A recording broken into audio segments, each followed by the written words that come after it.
So if you want to get a little better at thinking, it could be useful to know what these cognitive biases are.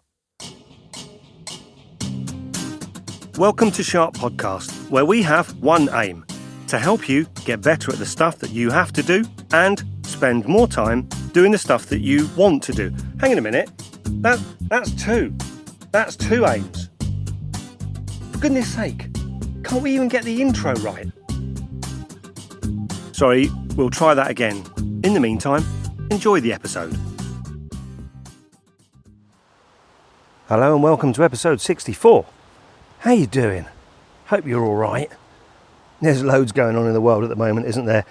I'm hoping that these episodes are either helpful in some practical way, or if not, they're at least a distraction.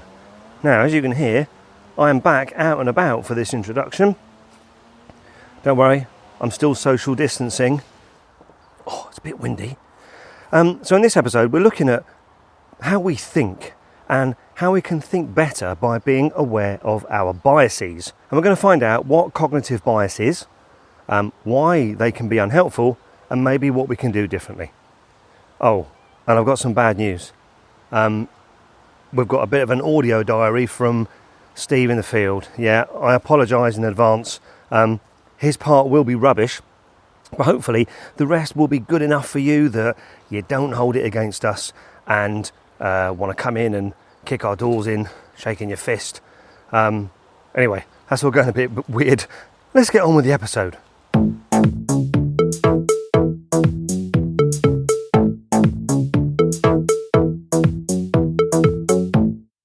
You're biased. No, I'm not, you say? Yes, you are, I say.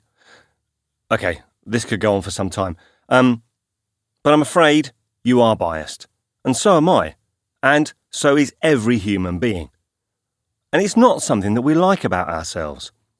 We like to think that we are rational and calm and balanced, and we think clearly and so on. But sadly, sometimes the truth is we are often none of those things. And that might be a shock. Now, the Nobel Prize winner Daniel Kahneman wrote a book called Thinking Fast and Slow.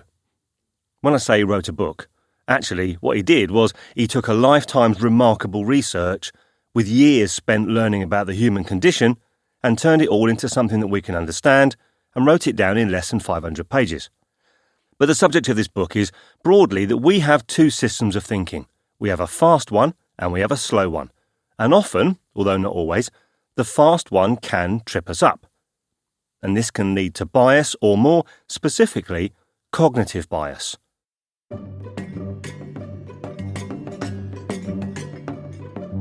Now, there are actually over 180 defined cognitive biases, and in a minute, we're going to look at our top 10 chart. You can read about all 180 if you like. I'll put some links in the show notes. So why do we have cognitive bias?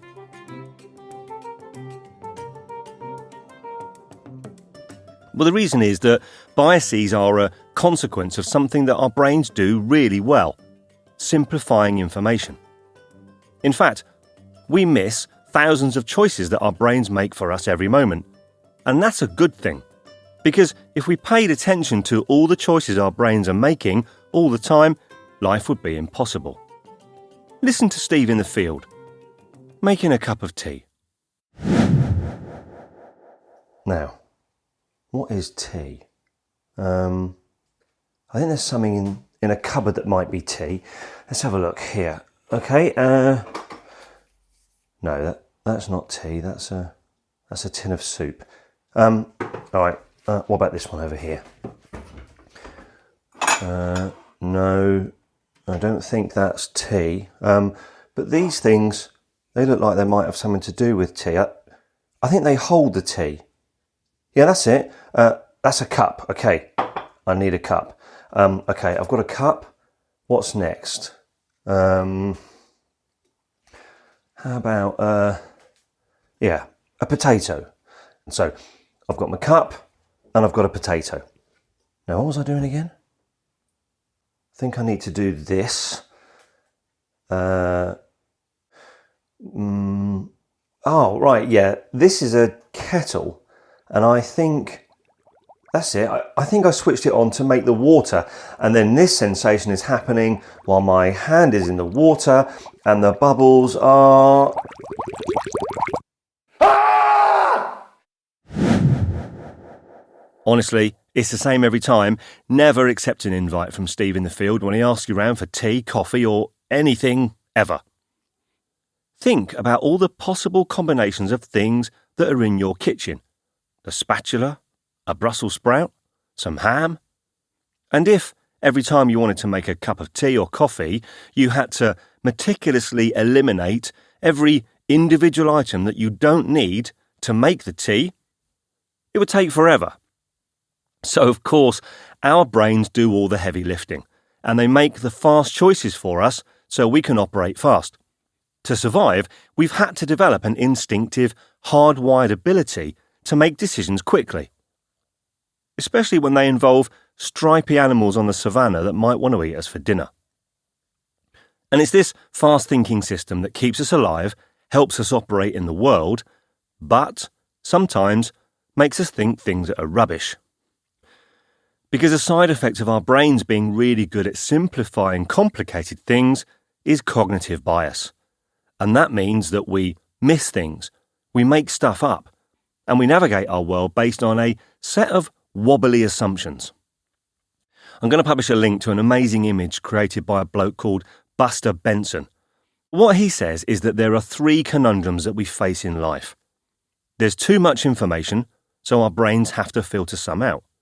Things often lack meaning, so we give them meaning by creating stories, and we don't have enough time, so we jump to conclusions. So if you want to get a little better at thinking, it could be useful to know what these cognitive biases are. So we're going to share what we think are the top 10, and we've used a very scientific approach to select them. No, we haven't. We've just picked 10 that we think are interesting. Let's go.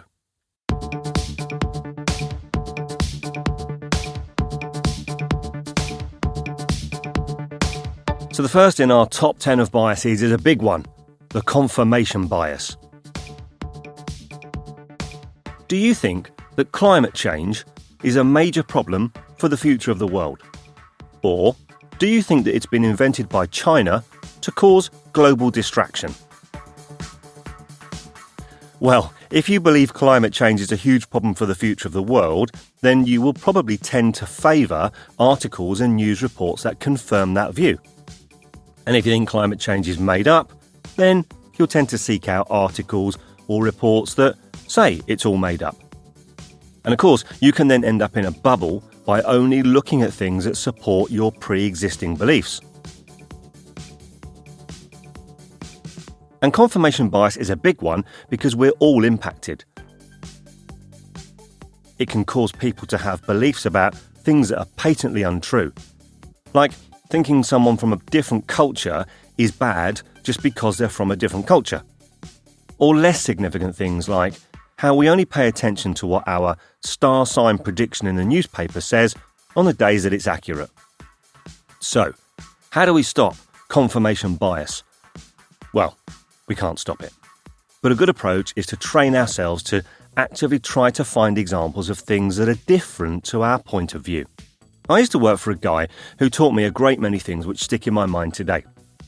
And one was, he said that no matter what you believe, try to talk to someone who has a different point of view about it. At worst, they'll just confirm that your view is right, but sometimes they'll help you see that your view could be wrong. So, kicking off our list, confirmation bias. It's a biggie and one to watch out for. By the way, if you want to read more about any of these biases, there's some great work at Very Well Mind. I'll put the link in, there's lots more information there. Or, of course, you can Google each of these terms and find equally helpful information at places like Psychology Today, the NHS, or even good old Wikipedia. Our second cognitive bias is called the self-serving bias. Have you ever watched your kids do something really great on the sports field and feel a real sense of pride in how you brought them up? But then, when their side loses, it's all about the ref.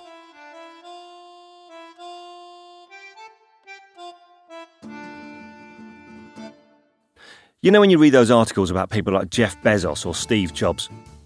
and how the success of their business is entirely down to the great things that they did?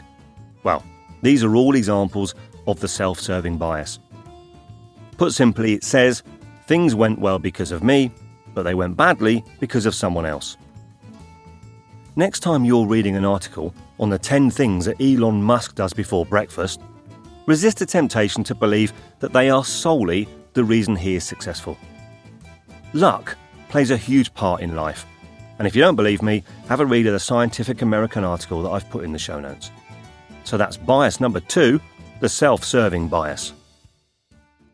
Bias number 3 is the availability heuristic. Now, this snappy name was coined by our friend Danny Kahneman and his colleague Amos Tversky in 1973.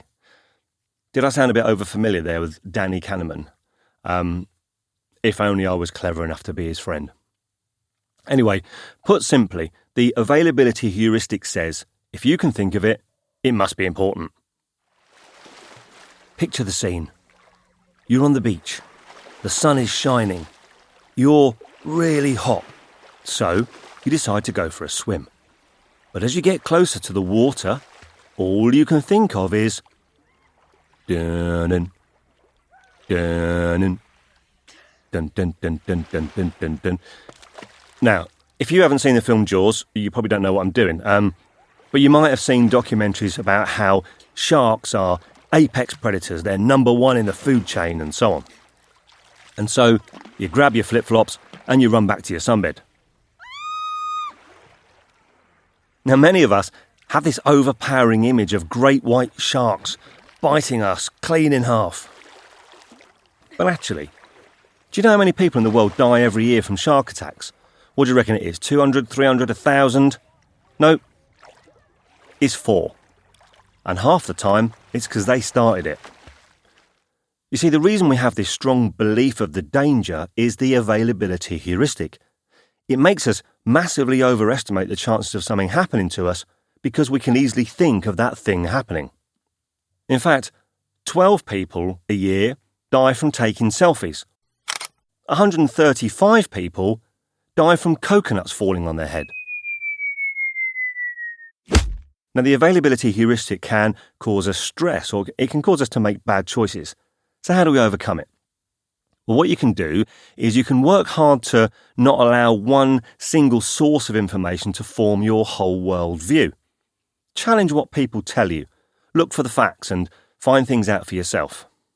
Oh, and if you're taking a selfie, don't do it under a coconut tree.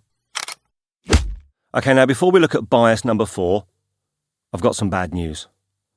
Now, normal humans operate 99% effectively and have a 1% dash of silliness going on in their life. Steve in the field is the other way round. In fact, good luck finding even 1% of common sense in what you're about to hear. I foolishly agreed that he could send us a lockdown diary. However, he seems to have completely misunderstood what the problem is, and, well, listen for yourself. Here's the first half of his audio diary. I'm off to boil my head in that kettle.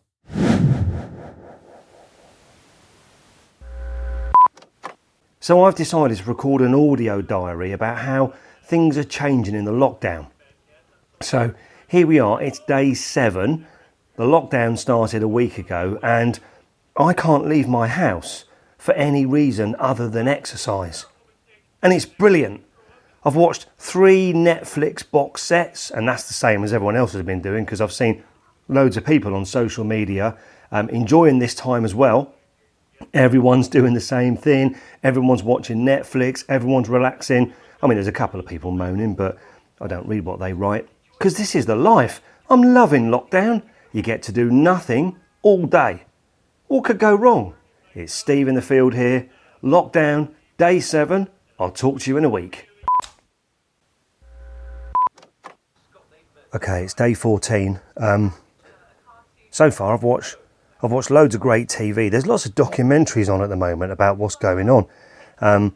Documentary programs like things called The Walking Dead, and then there's been some great film documentaries like 28 Days Later, and another one called Contagion. I've eaten most of my food now. I am really going to need to think about going out. I'm not sure how I feel about going outside at the moment though. I don't know why, it just doesn't seem like it's going to be fun out there. But I do need to plan a trip to the shop. I'll work something out and I'll let you know tomorrow. So, Steve in the field, day 14, end of recording. Hello, it's Steve in the field here. It's day 15 of lockdown. So I spent the last 24 hours watching the news. That didn't really cheer me up. Apparently, the lunatics have been buying all the toilet roll. They've left the shelves empty. I don't know what's wrong with people. Why do you need toilet roll in a zombie apocalypse? The thing is, I've now run out of toilet roll, so I need to buy some.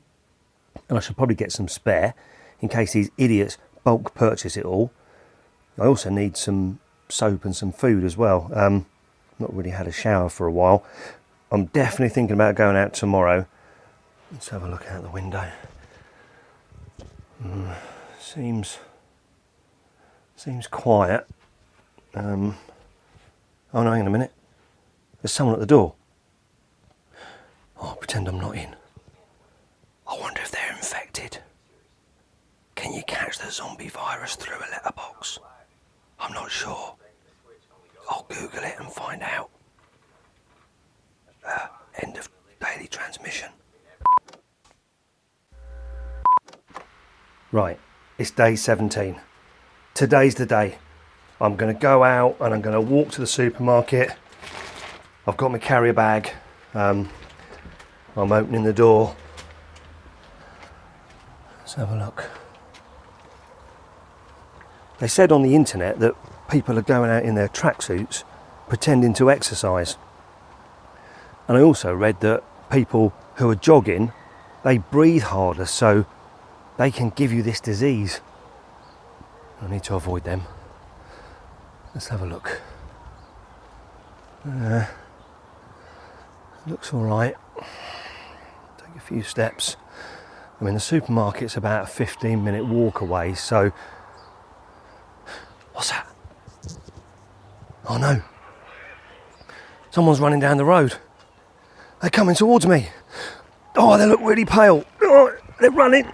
They're kind of dragging their foot. Quick. I want to get back. Don't want to take a risk.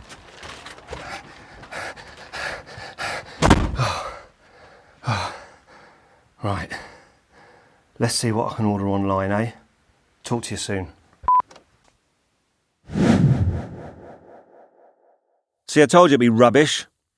Let's hope that when we hear the second half later, there'll be less nonsense. Right, back to cognitive biases. Number 4. It's got a really sexy name. It's the fundamental attribution error.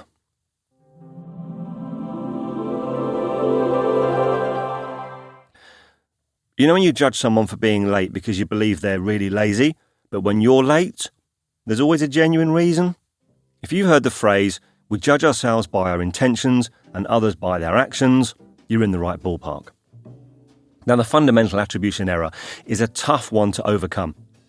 Again, the more we can work on talking to people and finding out about what's going on in their world, the less likely we are to make judgments about their character or personality. If you bought more toilet roll than you needed during the pandemic, whilst calling other people panic buyers, you just experienced the fundamental attribution error, and it's good news because it means that, actually, you are just like most other normal human beings in the world. Number 5. Anchoring. Now, anchoring's really interesting because knowing how anchoring works can put you at an advantage in certain situations. If you're buying a car and you know that the model that you like sells for 10,000 of whatever your currency is, and then you see one for 8,000, you might go ahead and buy it because it feels like an amazing bargain. But you might do that without checking to see if there's another one at a lower price. Anchoring is where, when making a decision or a choice about something, we rely too heavily on the first bit of information that we're given. Often, the anchor is formed around the higher number so that the lower one feels better. And what's weird is that even if we know the higher number is ludicrous, we still can't help feeling better about the lower one. I'm doing that thing with my hands now. This is the higher number and this is the lower one.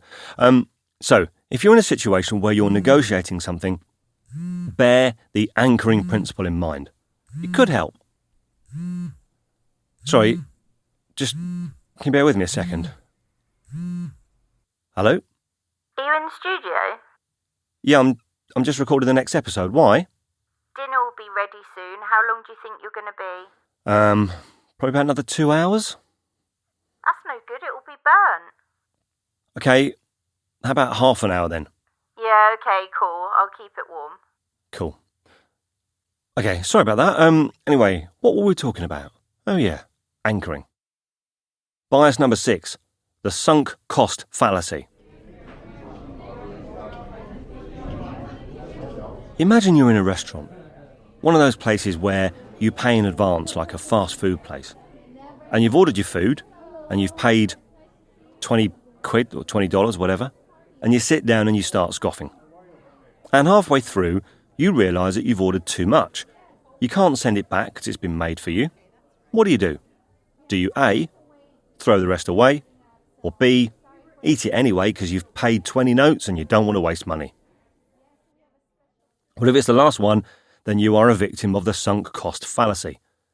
So the way this works is that we can sometimes worry more about what we've spent than the cost of carrying on.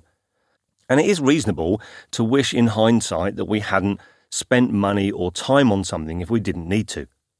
And the sunk cost fallacy or bias can actually make us make poor choices about what we're going to do next. It can make us stick with something that's actually doing us no favours because we've already invested some time or some money. You could be at a job where you've put 10 years of hard work in, but you're still unhappy, but you stay there because you've given 10 years of your life. It can apply to a project that you've invested money in. It can apply to a relationship. Now, don't get me wrong, I'm not saying that you should rush out and end relationships or leave jobs. But be aware that if the only thing that's making you stick with something is because of what you've invested so far, you might want to try to consider, well, what is the cost of sticking with it? Now again, that's easy to say and not so easy to do. One technique is to work out how other people might see your situation. Imagine asking their advice, or actually, if you can, actually ask for their advice. Because someone else, they haven't made the investment of time or money, so they might be able to see the situation much more objectively, and they might be able to help you to reframe it in a way that helps you too. So that's number 6, the sunk cost fallacy. Number 7 is called the Dunning-Kruger effect.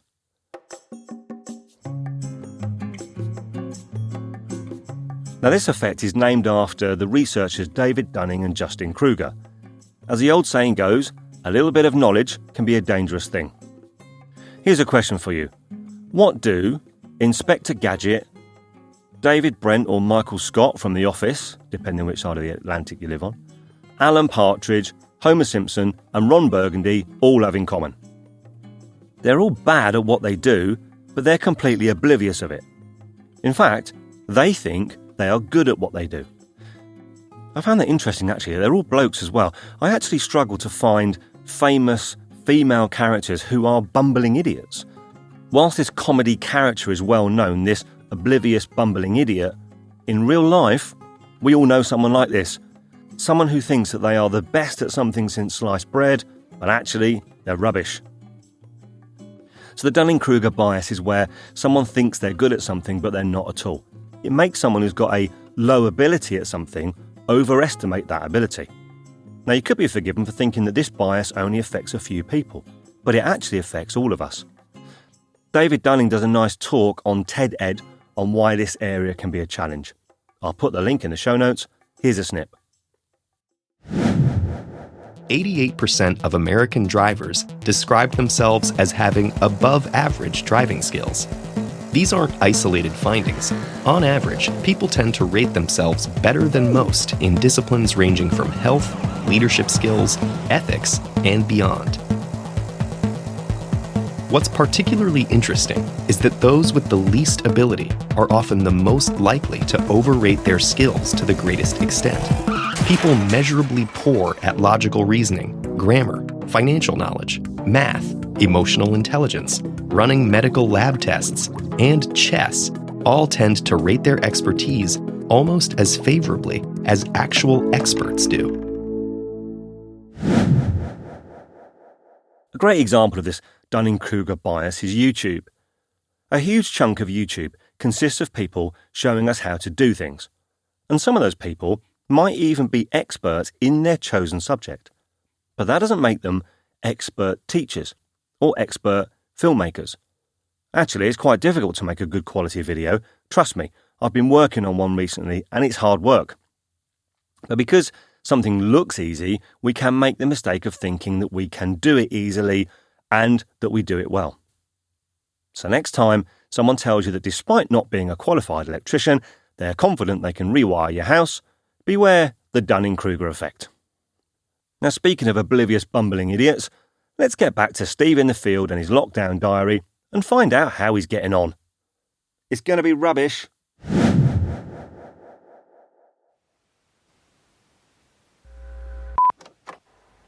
Hello. Right, Steve in the field here. Day 21. I'm in the kitchen, you can probably tell. Not really got any food left now. I had cereal for dinner for the last few days. I went online to order some soap and stuff. It's really annoying. Everyone's saying like for delivery for soap it's like 30 days for delivery. That's no good, is it? Luckily then I found a website where they can deliver in 7 days.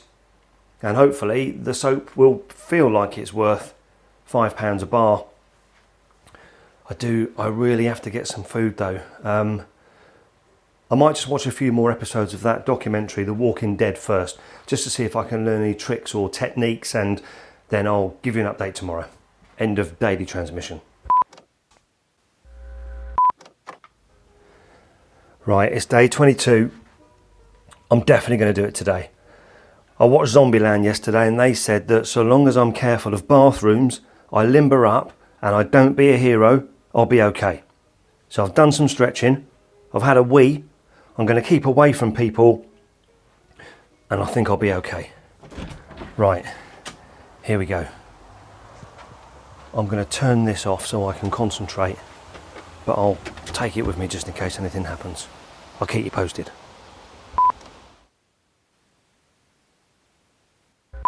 I'm halfway there. There's a pensioner running after me.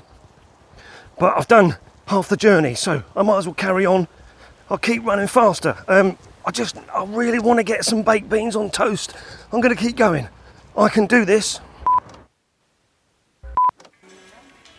Right, I'm in the supermarket. There was a massive queue. I got really nervous because there were people all around me, but for some reason I kept thinking that their arms and legs were going to fall off, but they didn't. So that was good. I've never dealt with a situation like this, really. I feel like I could be really good at it, actually. I think I'm a bit of a natural. I'm not going to make the mistakes that all those people in the movies make. Maybe when this is all over, I could make a career training people on how to deal with difficult situations. Yeah, I'm going to write that down. Anyway, where's the toilet roll? Excuse me?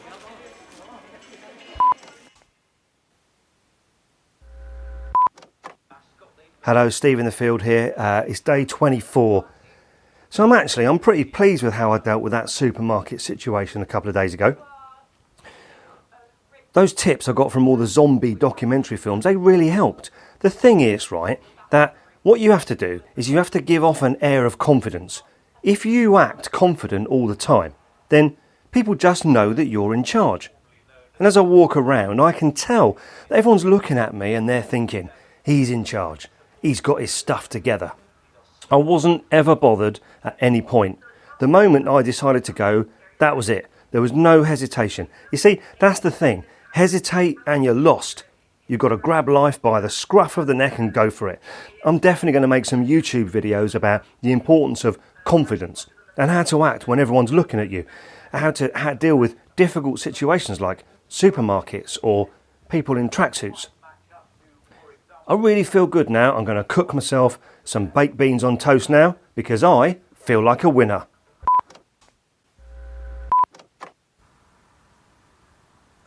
It's still day 24. So I went to make some baked beans on toast, and I was really looking forward to that lovely tomato and bean taste, but sadly I went to get them out of the cupboard, and I guess I must have just been paying too much attention to the danger and the risk around me in the supermarket and not to the tins, because I've actually bought butter beans, tinned butter beans. I hate butter beans. But it's not my fault. There was so much going on in the supermarket with infections and attackers and people ready to bite me. How was I supposed to tell what kind of beans I was buying? I think I'll watch the news again.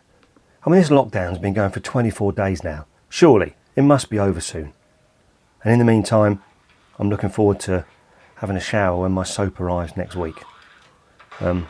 This is Steve in the field. I'm signing off. I'm a bit smelly. Luckily, you can only hear me. I smell quite bad. Back to you in the studio, Steve. I'm going to end the diary here. I know it wasn't great, but it wasn't my fault.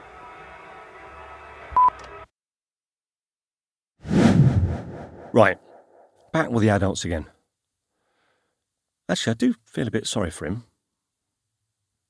Should I? Do you? Anyway, 3 more biases to go, and at number 8, it is the spotlight effect.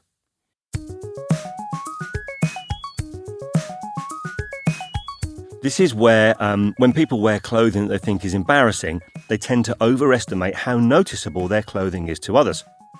And similarly, when people wear clothes that are counterfeits of high-quality, expensive brands, they tend to overestimate the amount that other people are going to notice what they're wearing or even care what they're wearing.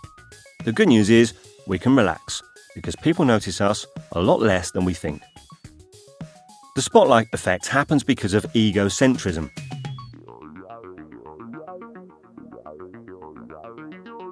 We can see the world from our own perspective, and we hugely overestimate how others see us. And it makes us believe that when we walk out of the lavatory with a water splash on our clothes, or we leave the house with a cowlick of hair sticking up, or even, as has actually been tested, we go out in public with a yellow Barry Manilow t-shirt. In reality, people notice us a lot less than we think, so we can relax. Speaking of what the world thinks, cognitive bias number 9 is the just world hypothesis. Have you heard phrases like, she got what was coming to her, or what goes around comes around? They suggest that the merits of a situation aren't enough and that there is some justice, there's some idea that everything fits into.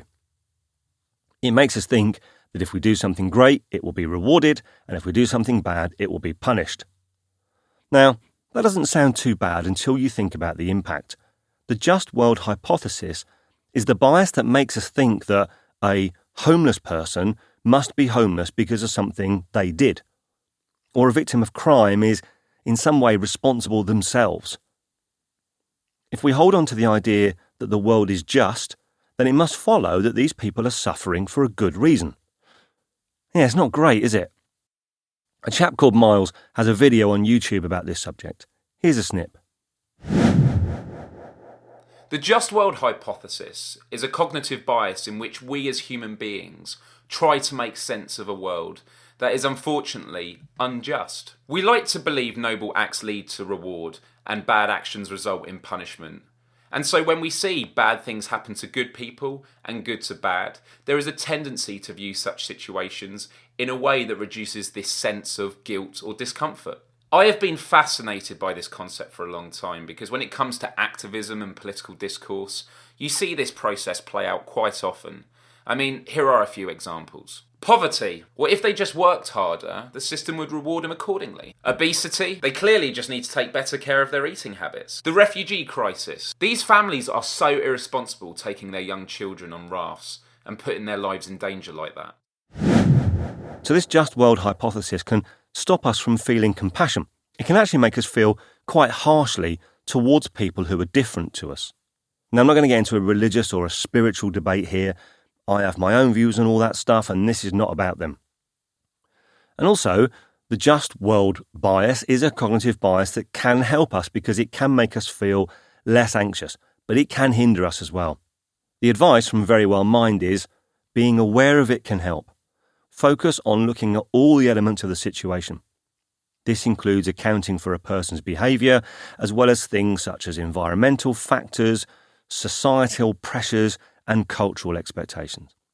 In the end, look at all the facts before you judge. Now for our final bias, because I love you and I want to give you value, it's a 2-for-1. Ooh! So this is the negativity and optimism biases.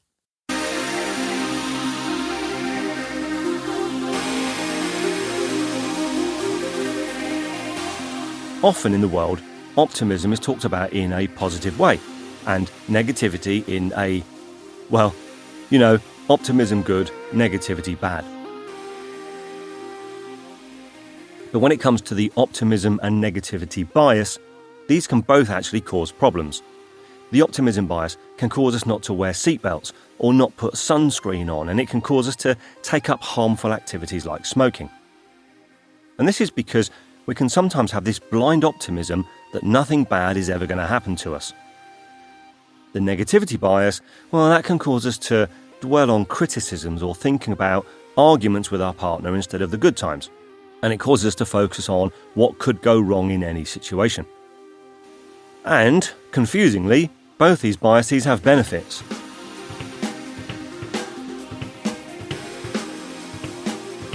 Optimism can help us solve problems and work towards goals, and a healthy dose of negativism can help us be realistic and to think about how to prevent things going wrong.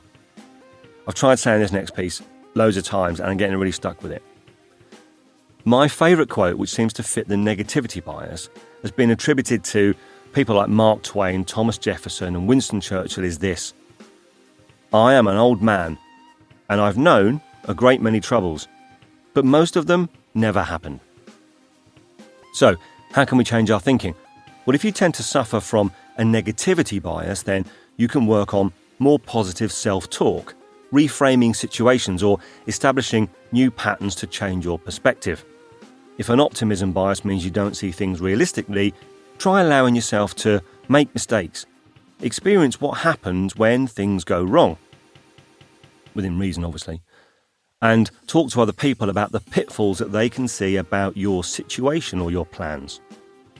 To find out more information on those solutions and all the biases we've covered, there's loads of links in the show notes at sharppodcast.com, and the link to this episode is at the top of the page.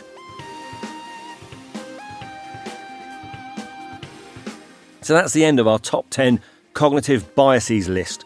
Hopefully you found it thought-provoking and helpful. Well, apart from the bits with Steve in the field anyway. I mean, his bits, they weren't any help at all, were they? There were no examples in there of the confirmation bias or the availability heuristic. He didn't talk about the fundamental attribution error, there was no anchoring, there was no Dunning-Kruger effect, there wasn't a sunk cost fallacy, a spotlight effect, and we didn't even see the self-serving bias in there, did we? Did we? Let me go back and listen again. Just want to make doubly sure I can still call him an idiot. In the meantime, while I'm doing that, I'm going to hand you over to me, Steve in the studio, but outside. So this is Steve in the studio outside. It's been great to be able to record again outside. It's been far too long. So I want to thank you for listening. You may have spotted that we've changed our intro and our outro. You can listen for the new outro in a minute. And if you like what we do, I'd love you to buy me a cup of coffee. Over the last few weeks, as I mentioned at the start, we'd stopped giving shout outs to friends of the podcast and people who inspire us. So I'm going to sort that out right now and say thank you to a few people. First, Vicky. Now you might remember in episode 59, we featured Laurie Jeffrey.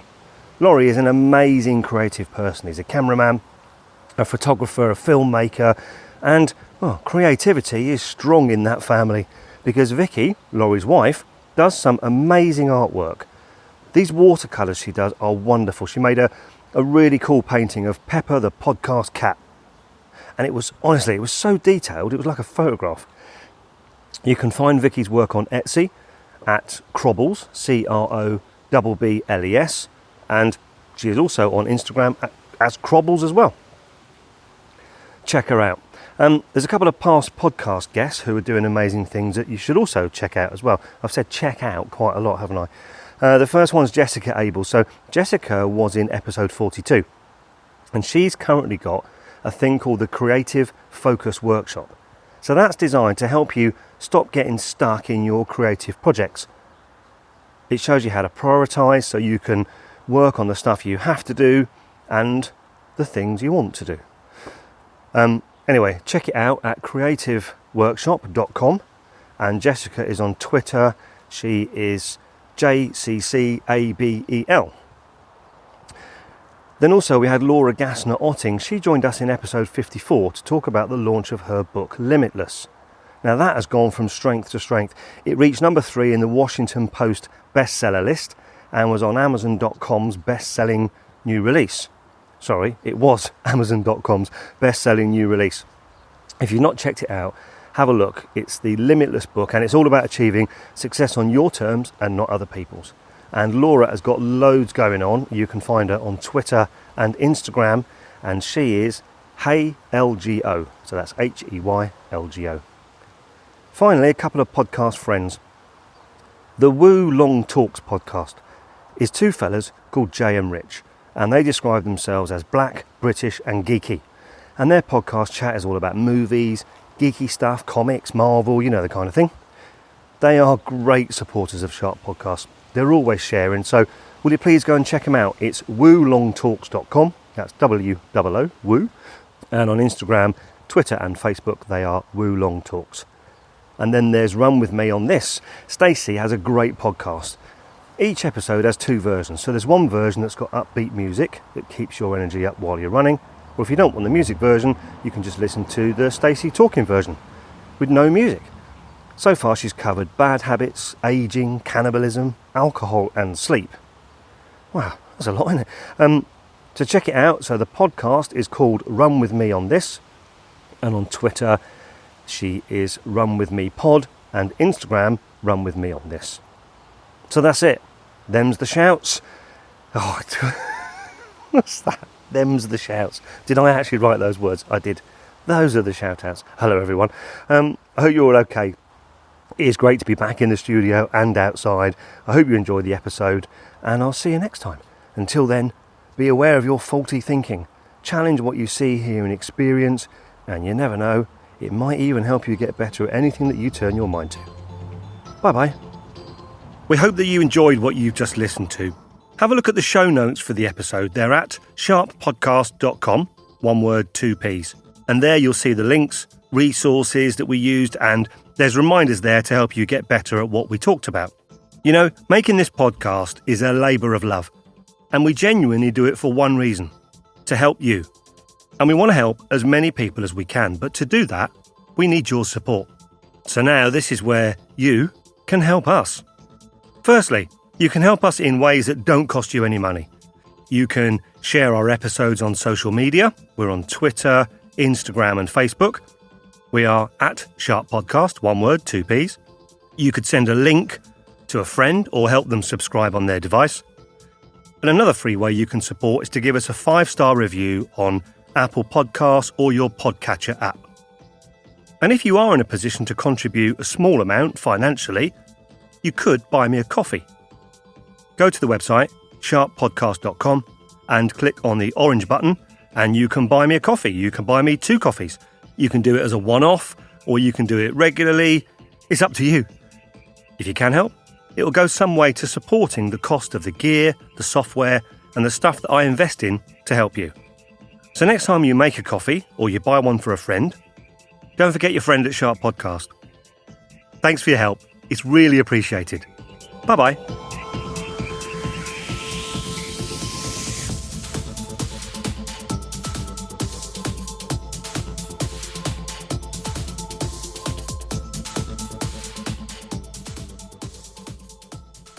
Cup of tea, 1, 2. Recording the sound of making a cup of tea.